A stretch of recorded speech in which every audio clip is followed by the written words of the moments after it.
পুরুষের দুজনের অবৈধ মেলামেশা চলতেছে এবং সেখান থেকে সন্তান তৈরি হয়ে গেছে।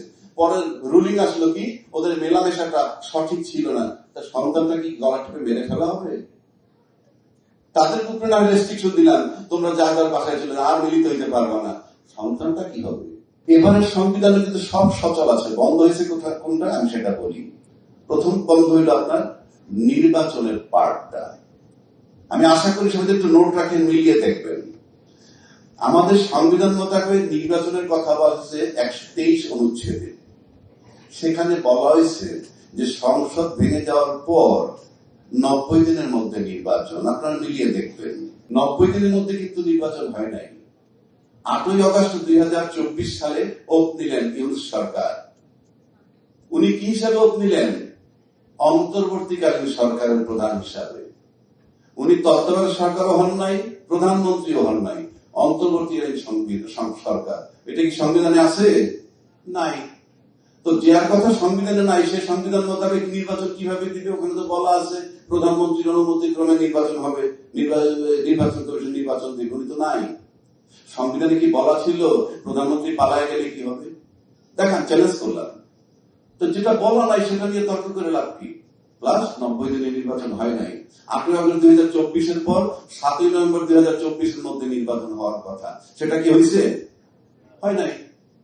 এরপরে কি সংবিধানে বলা আছে আপনি যখন মন চায় তখন করেন?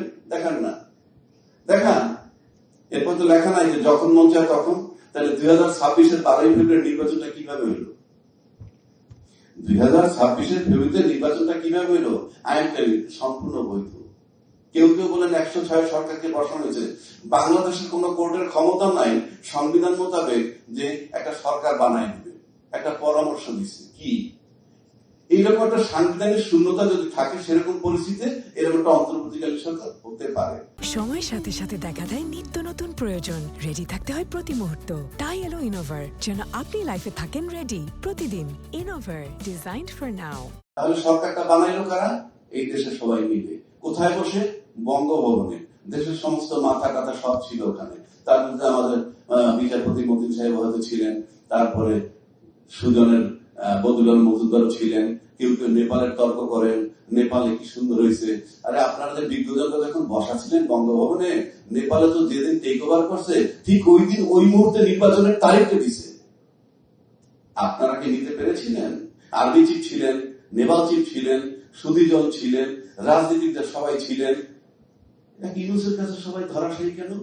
আপনারা কেন সেদিন ওই মুহূর্তে বললেন না সংবিধান মোতাবেক 90 দিনের মধ্যে নির্বাচন, কাজে আপনি 24 নভেম্বরের মধ্যে নির্বাচনের তারিখ ঘোষণা করেন? কেউ কি বলছিলেন? কেউ বলেননি। তাহলে তো ইউনূসের একার ব্যর্থতা না, this is called collective failure, সবার ব্যর্থতা। আপনি ইউনূসকে ব্লেম দিলে কি হবে? ইউনূস তো ঢাল নাই তলোয়ার নাই এসে বসছেন। তারপরে সেটা নির্বাচনটা চলে গেল 26 ফেব্রুয়ারিতে। সংবিধানে নাই, চ্যালেঞ্জ করে দিলাম, দেখান। তাহলে নির্বাচন হবে কিভাবে? সেই নির্বাচনটা করার জন্য রাষ্ট্রপতি একটা আদেশ দিল। তার আগে কিন্তু আমরা গণভোটে চলে গেলাম। এটা কেন বলি না, এত লম্বা সময় ব্যয় করার কোনো মানে নাই। 2 বছর আগের ঘটনা কি ঘটছিল? ছাত্ররা মিলে তারাই দিছে, আর ছাত্ররা ছিল সামনে, পিছনে লোকজন ছিল, লম্বা সময় আন্দোলন। কিন্তু ফাইনালি তো যারা টার্নিং পয়েন্টে আসলো তারা কিছু ছাত্র নামধারী বা তারা পরবর্তীকালে এনসিপি করলো। এই যে তারা বের করে দিল, এই ঘটনাকে সবাই রিসিভ করছে। জামাত রিসিভ করছে, বিএনপি রিসিভ করছে, আমরা সবাই সবাই রিসিভ করছি। যার কাছে গ্রহণযোগ্য হলো না সে কে? সে আওয়ামী লীগ। তার কাছে ছিল সেটা মব। তাকে যখন তারাই দিচ্ছে তার কাছে সেটা মব। এখন মব নিয়ে বিএনপি কথা বলে, জামাত কথা বলে, সবাই কথা বলে। ওই দিনের মবটা তাদের কাছে মধুর মতো মিষ্টি ছিল। এখন প্রশ্ন হচ্ছে গণভোট নাকি নাই? আপনি অধ্যাদেশ রাষ্ট্রপতি এতগুলা জারি করলো, 99টা আপনি আইনে রূপান্তরিত করলেন, সেগুলা পারছে রাষ্ট্রপতি, আর বাকিগুলা করলেন না, ওইগুলা রাষ্ট্রপতি পারেন। এটা তামাশা নাকি? আপনি যেটা মন চাবে সেটা নিবেন, যেটা মন চাইবে না সেটা নিবেন না? নো। আপনি বলেন তাহলে 133টা অধ্যাদেশ সব বাতিল করে দিতে, এগুলা হবে না, রাষ্ট্রপতির এখতিয়ার নাই। 93 রাষ্ট্রপতির এখতিয়ার আছে, যদি সংসদ না থাকে অথবা সংসদ এলায় কিন্তু অধিবেশন নাই। সংসদ নাই তখন তিনি অধ্যাদেশ দিচ্ছেন। সেই অধ্যাদেশ এখন আসলে গণভোটের অধ্যাদেশ। সেটা কি বলছে? গণভোট করার জন্য একটা অধ্যাদেশ। গণভোট যখন হয়ে গেছে তখন ওই আদেশ রিঅ্যাক্টিভ, কারণ ওই আদেশের ফলটা তোমার বাসায় চলে আসছে।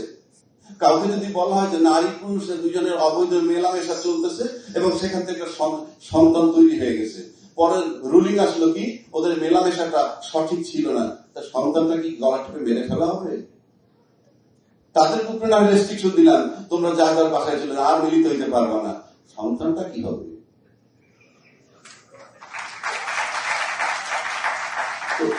তো আপনি যে গণভোট করলেন, গণভোটের পারপাস শেষ, আপনার এটা আইন করলেই কি আর না করলেই কি, এটা ফসল তো এসে গেছে গণভোটের result.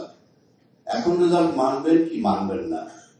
In that case, all of you are requested to follow the situation of Sheikh Hasina. ওটা আপনাকে মনে রাখতে হবে।